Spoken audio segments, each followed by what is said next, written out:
Buongiorno da Sicilia 24, i titoli.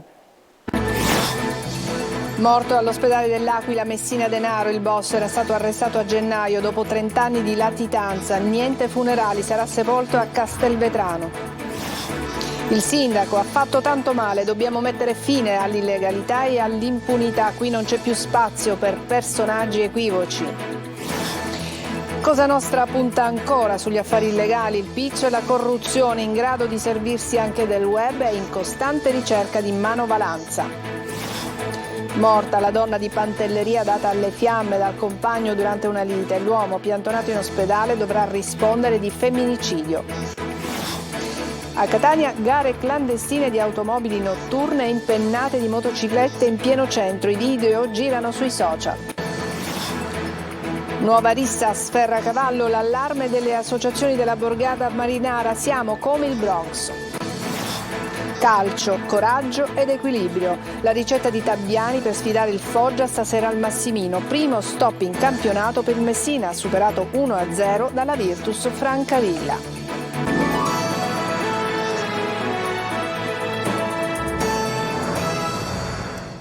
Bentrovati. Dunque è morto. Messina Denaro si è spento nella notte all'ospedale dell'Aquila. Dal 2020 era affetto da un tumore al colon. Esce di scena l'ultimo stragista mafioso. Era stato arrestato il 16 gennaio scorso dopo 30 anni di latitanza. Tonino De Mano. Ha sfidato anche la morte, resistendo forse più del dovuto, senza alimentazione e con un fisico ormai divorato dal tumore. Matteo Messina Denaro, 61 anni, è morto nella notte all'ospedale dell'Aquila. Niente accanimento terapeutico, il super boss lo aveva detto ai medici che hanno rispettato le volontà del paziente. Non un paziente comune, ma l'ultimo stragista di Cosa Nostra, arrestato il 16 gennaio scorso dopo ben 30 anni di latitanza. Il capomafia soffriva di una grave forma di tumore al colon che gli era stata diagnosticata mentre era ricercato alla fine del 2020. Come ti chiami? Matteo Messina Denaro. Dopo la cattura, Messina Denaro è stato sottoposto a chemioterapia nel supercarcere dell'Aquila. Un'equipe di oncologi e di infermieri del nosocomio abruzzese lo ha costantemente seguito e monitorato. Nei 9 mesi di detenzione il padrino di Castelvetrano è stato sottoposto a 2 operazioni chirurgiche legate alle complicanze del cancro. Dall'ultimo non si è più ripreso, tanto che i medici hanno deciso di non rimandarlo in carcere ma di curarlo in una stanza di massima sicurezza dell'ospedale. Venerdì, sulla base del testamento biologico lasciato dal boss, gli è stata interrotta l'alimentazione ed è stato dichiarato in coma irreversibile. Nei giorni scorsi la direzione sanitaria dell'ASL dell'Aquila ha cominciato ad organizzare le fasi successive alla morte del boss e quelle della riconsegna della salma alla famiglia, rappresentata dalla nipote e legale Lorenza Guttadauro e dalla giovane figlia Lorenza Alagna, riconosciuta ed incontrata per la prima volta nel carcere di massima sicurezza ad aprile. La ragazza, con la nipote del boss e la sorella Giovanna, gli è stata accanto fino all'ultimo. Esce così di scena un boss sanguinario e che, davvero mafioso, ha deciso di non svelare e portarsi nella tomba fatti e misfatti di Cosa Nostra. Io non mi pento, ha detto ai magistrati che lo hanno incontrato 3 volte. Se non mi fossi ammalato non mi avreste preso, ha detto sfottente ai PM, spiegando che è stato il cancro a fargli abbassare le difese e a portarli sulle sue tracce. Il resto è storia recente: l'arresto del 16 gennaio, la malattia, l'agonia, la morte. Obiettivo identificato, lo abbiamo catturato.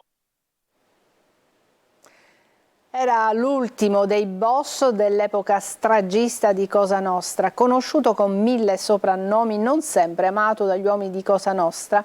Matteo Messina Denaro sapeva però mantenere il potere. Sentiamo Maglio Viola. Lo chiamavano il boss dei 2 mondi, Diabolic, la primula rossa, Usicco, ma quest'ultimo soprannome a lui proprio non piaceva. Matteo Messina Denaro, di soprannomi affibbiatogli dalla consorteria mafiosa, dalla vulgata popolare o dalla stampa, ne aveva davvero tanti. Ultimo rimasto degli appartenenti alla cupola della strategia stragista, l'uomo di Castelvetrano probabilmente non era diventato capo dei capi dopo la scomparsa di Rina e Provenzano. I suoi affari gli bastavano nella provincia trapanese e i suoi interessi erano altri e molteplici. Figlio di Don Ciccio, Belicio, Francesco Messina Denaro, Matteo era un predestinato. Su di lui tante chiacchiere per il suo essere femminaro, un aspetto che Cosa Nostra non apprezza in un uomo. Tante chiacchiere anche per l'uso del patrimonio, ma il suo potere non è mai scomparso, mai stato intaccato. Nasce a Castelvetrano nel 1962, secondogenito del boss più potente della Valle del Belice, appunto Francesco. La madre Lorenza Sant'Angelo, il fratello maggiore Salvatore ha 9 anni più di lui e di mestiere fa il funzionario di banca. Dopo di lui 4 sorelle, una di queste è in carcere. Eredita il potere, gli affari del padre, entra nella cupola di Cosa Nostra, ma non sarà mai un boss sanguinario quanto il capo dei capi, anche se certamente lo è anche lui. Predilige la mediazione, la trattativa, anche se non si tira indietro quando c'è da commissionare un crimine. La prima denuncia per mafia arriva l'11 febbraio del 1989. Il reato è di associazione mafiosa in concorso. A parlare di lui per la prima volta come uomo d'onore è Baldassare, detto Balduccio Di Maggio. A soli 25 anni, ritenuto coinvolto però nella sanguinosa faida fra i clan Accardo e Ingoglia di Partanna. Alla fine sterminerà tutti i suoi avversari senza riguardo neanche per le donne incinte, mostrando che anche se è un diplomatico è capace di essere implacabile. Nel 1993 viene inserito nella lista dei 10 latitanti più ricercati al mondo e tale resterà fino a gennaio di quest'anno. Lo abbiamo catturato! La cattura di Matteo Messina Denaro il 16 gennaio di quest'anno è frutto di una indagine tradizionale condotta dal Rosso dei Carabinieri coordinati alla Procura di Palermo. Una indagine che dimostra come anche dopo 30 anni di latitanza è possibile catturare un boss nonostante le tante coperture. Ancora Mario Viola. 6 ergastoli, ma solo 9 mesi di carcere, molti dei quali trascorsi in ospedale. Matteo Messina Denaro alla fine è riuscito a restare libero per quasi tutta la vita. Condannato per aver avuto un ruolo anche nella strage di Capaci del 92 e nelle bombe di Roma, Firenze e Milano del 93, il boss è rimasto un fantasma per 30 anni. Alla sua cattura si è arrivati grazie a un'indagine tradizionale condotta dai carabinieri del ROS coordinati dal procuratore di Palermo, Maurizio De Lucia. Un'indagine che dimostra come anche i boss latitanti, garantiti da 1000 coperture nel mondo delle professioni, possono essere catturati anche senza l'ausilio dei pentiti. 2 gli elementi che ne hanno consentito l'arresto: un pizzino nel quale la sorella accenna alla malattia che poi si scoprirà essere quel cancro al colon che adesso lo ha ucciso, e il ritrovamento di una chiave d'auto. Il pizzino viene intercettato dopo mesi e dopo aver trovato anche tanti altri messaggi non utili però alla sua cattura, ma quello finalmente dà un elemento: il boss deve curarsi, e lavorando sulle possibili strutture di cura oltre che sui patrimoni e sui favoreggiatori si stringe il cerchio fino ad arrivare anche ad una chiave. Si tratta della chiave elettronica di un'autovettura, un Alfa. Gli investigatori hanno l'intuizione, non la sequestrano ma la clonano, e lavorando sui codici della chiave risalgono all'auto e da quella agli spostamenti. È così che il 16 gennaio i carabinieri lo intercettano mentre sotto falso nome va a sottoporsi alla chemioterapia alla clinica La Maddalena. Lui arriva, intuisce e prova a scappare. Rischiano persino di perderlo mentre a piedi da solo si avvia verso il bar con l'intenzione poi di andare via. Ma intorno alla clinica è accerchiata e viene riconosciuto e fermato. La Vulgata sostiene che si è consegnato per farsi curare, ma lui i mezzi per ottenere le cure non mancano di certo. I suoi 9 mesi e 41 bis però passeranno per lo più proprio in ospedale. Stanotte si è chiusa un'era, ma non la lotta alla mafia né l'inchiesta su quella borghesia mafiosa che lo ha nascosto e protetto per tanto tempo. Il sindaco di Castelvetrano commenta ai nostri microfoni la morte del boss stragista. La nostra comunità, dice, ormai da anni ha cominciato un percorso contro la mafia, ma attenzione a certi personaggi. L'intervista è di Luca Ciliberti. A Castelvetrano oggi si respira aria nuova, è come se il paese si fosse liberato da un macigno che per decenni ha condizionato la vita e la reputazione di un'intera comunità. La morte di Messina Denaro è un epilogo, ma la fine della storia della mafia vorremmo averla scritta già da tempo, perché abbiamo iniziato un percorso di consapevolezza sana, cruda in questa città, con dei segni importanti, con l'intitolazione del secondo circolo a Giuseppe Di Matteo, con un poster gigante che abbiamo fatto davanti alla scuola a pochi passi dalle proprietà dei Messina Denaro. Vogliamo valorizzare quello che è importante nella nostra terra, valorizzare, a cominciare dai beni confiscati alla mafia, che in questo momento danno dei buoni risultati, sono una storia di successo e danno la cifra di un consenso largo, straordinario, civile e civico che c'è in questa città. A Castelvetrano però vivono ancora oggi i parenti di Matteo Messina Denaro. E ancora il paese dove vivono parenti di Matteo Messina Denaro, però non hanno alcune attività di rilievo. Spero, diciamo, che possano intraprendere attraverso la loro discendenza strade diverse che li allontanino via via dalla mafia. Il sindaco infine mette in guardia tutti parlando di pericolosi annacamenti disdicevoli. Il territorio parla, è chiaro, diciamo, che qualche personaggino in giro che ancora vuol far credere di essere interno alla famiglia mafiosa o vuol far credere chissà che cosa c'è. Dico, a questi bisogna negare non solo il consenso, non bisogna prenderci manco un caffè al bar e sicuramente non bisogna farci affari. Questo è quello che volevo dire. Ed è una mafia meno violenta che attrae le nuove generazioni e che punta ai fondi pubblici nazionali e comunitari. È quanto emerge dalla relazione della Direzione Investigativa Antimafia. A dominare l''ndrangheta Cosa Nostra è sempre in cerca di manovalanza criminale. Angelo Gagliano. È una mafia che perde pezzi ma che al tempo stesso si rinnova, attrae le nuove generazioni e per farlo punta web e metaverso. A rivelarlo è la relazione della Direzione Investigativa Antimafia. Cambiano i tempi e cambia la mafia, sempre meno ricorso alla violenza, sempre più interesse negli affari e negli investimenti, soprattutto in aree del paese dove c'è una forte sofferenza economica. La DIA mette in evidenza una mafia decisamente diversa, che si adatta al contesto e si infiltra, silenziosa, attraverso pratiche corruttive, riuscendo a cogliere anche le opportunità offerte dai fondi pubblici nazionali e comunitari, Recovery Fund e PNRR.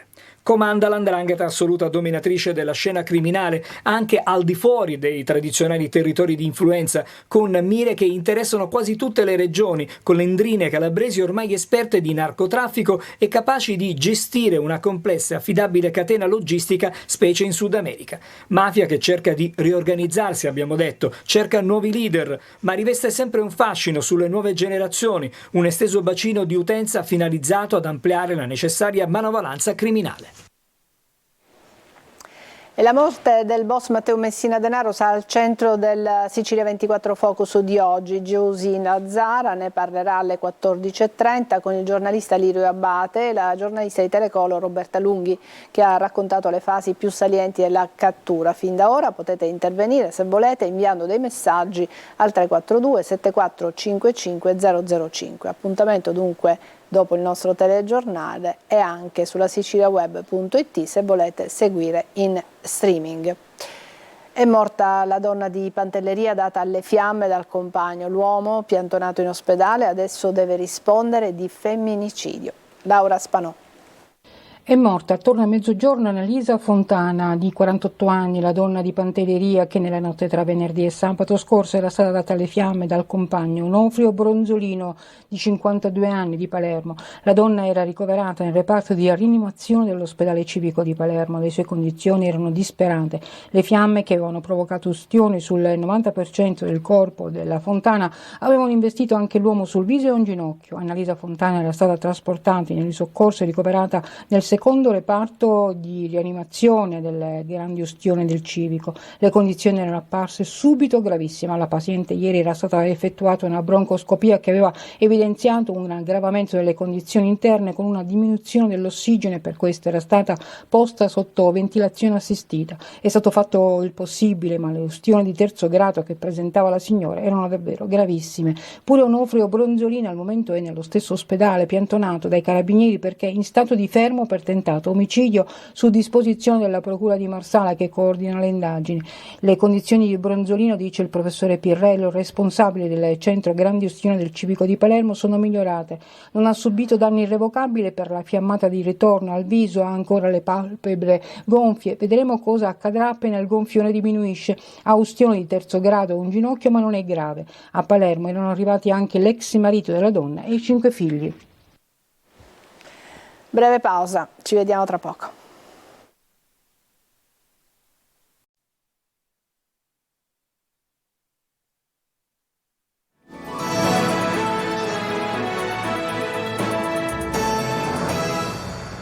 Rieccoci rientrati in studio, vi mostriamo adesso le scene di 2 video girati a Catania e diventati subito virali. Si tratta di gruppi di teppisti che sfrecciano a bordo degli scooter e poi anche di corse clandestine nel quartiere Enesima. Emanuela Corsi. Gruppi di giovani che girano in moto per Catania di sera. Fin qui nulla di strano, ma guardate cosa fanno in questo video. Sfrecciano a velocità per le vie del centro, impennano e si cimentano in pericolose acrobazie. Tutto ripreso dal telefonino. Questo centauro rigorosamente senza casco impenna con un secondo passeggero a bordo che sfiora quasi il selciato. Restiamo sempre a Catania, ci spostiamo a Nesima. Questo è quello che accade ogni venerdì sera, come denunciano degli utenti Facebook sul gruppo Inciviltà Catania. Non sono le scene di Fast and Furious versione Etnea, ma gare di automobili clandestine che avvengono tra giovani in una zona fuori dal centro cittadino. Uno dei mezzi perde il controllo e fa un pericoloso testacoda contro il muro. Ai bordi un gruppo di spettatori assiste incitando i protagonisti di queste scene spericolate. Il video, diventato virale sui social, ottiene solo il disappunto da parte di tutti gli utenti che chiedono maggiori controlli sul territorio. Se mancano gli uomini, scrive un utente, deve intervenire l'esercito. Sferracavallo come il Bronx è il duro allarme lanciato da alcune associazioni per la tutela della borgata marinara palermitana che arriva dopo la nuova rissa in piazza Beccadelli. Marco Gullà. Piazza Beccadelli a Sferracavallo, borgata marinara di Palermo. È giorno e una coppia passeggia serenamente nel cuore della piazza. La sera però questo stesso posto diventa Far West, soprattutto nel weekend, e le scene sono queste qui.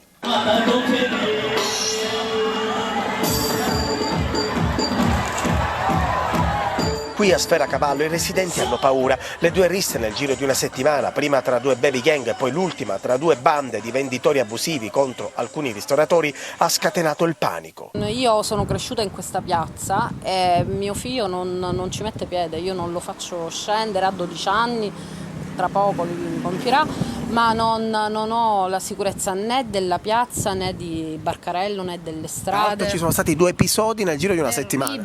Terribili e non ci sono presidi di sicurezza, non si vedono carabinieri, polizia, vigili. Tavoli e sedie lanciati, un venditore abusivo ferito alla nuca. Qui è diventato il Bronx, dicono alcuni residenti. Le istituzioni in un certo qual modo a volte sono assenti, diciamo, in tutte queste realtà. Capisci? C'è stato un po' di lassismo, me ne rendo conto, un po' di degrado. Le associazioni avevano già allertato le forze dell'ordine sul clima pesante che regna a Sferracavallo. Questo è un segnale serio, grave, perché se non c'è deterrenza, se non c'è presenza della polizia è assai probabile che possano accadere queste cose. Si ha paura delle reazioni da parte di questi ragazzi che sono completamente abbandonati a loro stessi. La sera è un caos, quello che succede, motorine, tutto quello diciamo che si vede è da starsene a casa. Un laboratorio green per ripensare la progettazione delle aree verdi come aiuto alla gestione dei flussi dell'acqua in città. Con l'avvicinarsi delle grandi piogge si pensa alle soluzioni per mitigare il rischio idraulico e non far trasformare le nostre strade in fiumi in piena. Le soluzioni basate sulla natura arrivano da uno studio dell'Università di Catania. Eva Spampinato. Con l'avvicinarsi di ottobre e delle piogge, a Catania si teme di rivivere le scene del 2021, quando via Etnea venne letteralmente sommersa dalle acque piovane che scendevano e defluivano dai paesi pedemontani, come in un grande imbuto che faceva confluire l'acqua fino in Piazza Duomo, trasformata in un mare aperto. Sulla zona di Catania metropolitana abbiamo oltre il 40% della superficie che è completamente sigillata e urbanizzata. E quindi questo qua riduce la capacità dei suoli di assorbire l'acqua e quindi quest'acqua viene restituita a valle. La natura arriva adesso in supporto delle città a mitigare il rischio idraulico per un territorio particolare come quello catanese. Arriva uno studio del Dipartimento di Agricoltura e Ambiente dell'Università di Catania. Il verde invece adesso è ripensato sempre di più in relazione anche ai cambiamenti climatici come una infrastruttura indispensabile per assorbire le acque piovane in ambito urbano. Importantissimo perché le fognature, così come le abbiamo sempre pensate, come sono state progettate e realizzate, non sono in grado di poter smaltire questi eventi di pioggia sempre più intensi. Il Green Lab mira a individuare strategie comuni per la gestione dei deflussi urbani e suburbani.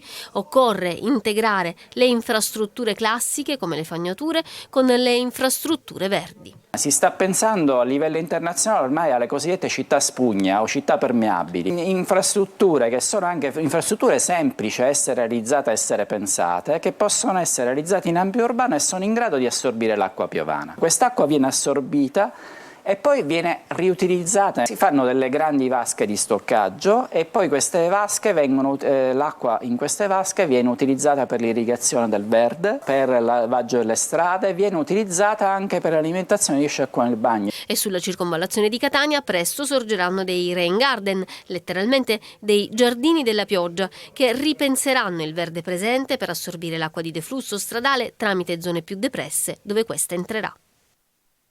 Ancora una pausa e poi il calcio.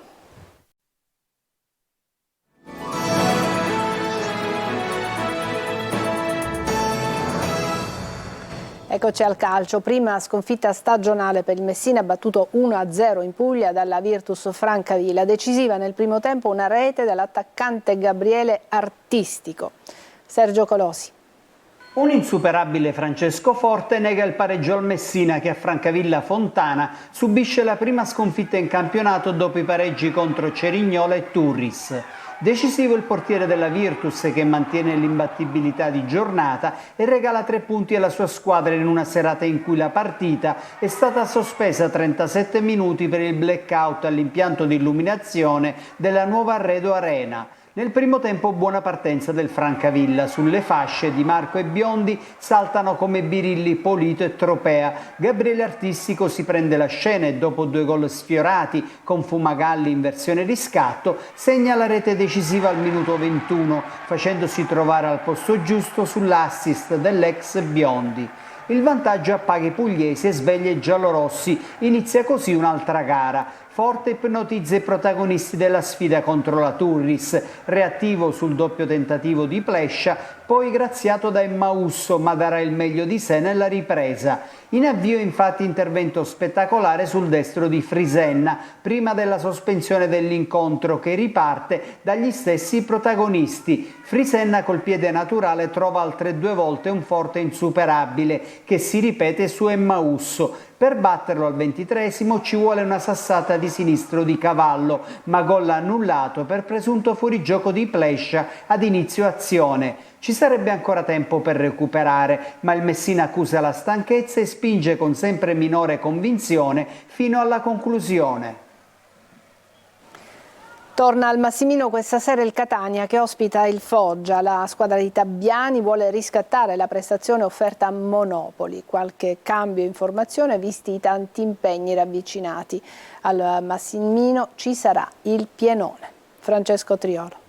Brillantezza e risultati. Contro il Foggia stasera al Massimino il Catania vuole ritrovarli entrambi per ridare slancio all'avvio di campionato dopo il pareggio di Monopoli, ma soprattutto dopo la prestazione sottotono della squadra. Gli impegni ravvicinati impongono a Tabbiani di fare qualche cambio nella formazione pur mantenendo lo scheletro di base della squadra vista in Puglia. Quello che l'allenatore chiede è di tenere alta l'intensità, ma non solo. Avere più coraggio nel palleggio, di rischiare, che poi a me non piace il termine rischiare, ma la ricerca di trovare delle soluzioni, anziché magari la cosa un po' più semplice, dire più lontano è la palla dalla porta, meglio sto, prima arriva la palla davanti, meglio è, non è così quello che dobbiamo costruire, ce lo siamo detti, i ragazzi se ne sono accorti. Sono 20 convocati dal tecnico etneo, non c'è l'ultimo arrivato Zanellato e sono ancora indisponibili Rizzo, Rapisarda, Popovic e Dubiscas.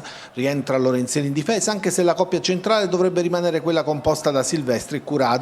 Il dubbio maggiore per Tabbiani è il ballottaggio tra Ladinetti e Quaini, probabile una staffetta tra i due. In attacco non sembrano esserci dubbi, con Di Carmine, Chiricò e Marsura che dovrebbero essere i 3 a partire dall'inizio. Il Foggia è squadra che subisce poco, al di là delle 2 reti prese all'esordio a Taranto, non subisce gol da 3 gare ed è una squadra che aggredisce e riparte velocemente, 2 aspetti che Tabbiani conosce bene. Nel senso che sarà una partita bella contro una squadra forte che l'anno scorso non è arrivata in Serie B per l'ultimo gradino, hanno cambiato relativamente poco, è una squadra che ha cambiato 2 sistemi di gioco in queste 3 o 4 partite che hanno fatto e sono sicuro che vedremo un'altra un altro Catania rispetto a quello che abbiamo visto giovedì, sotto l'aspetto fisico e sotto l'aspetto qualitativo. Massimino ancora esaurito, per chi non sarà presente c'è diretta stadio su Telecolor a partire dalle 20:15 con prepartita, formazioni ufficiali, collegamenti dallo stadio, analisi, interviste in anteprima nel post gara ed i commenti del pubblico via WhatsApp. Bene, ci fermiamo qui, è tutto per questa edizione di Sicilia 24. Grazie per averci seguito, buon pomeriggio.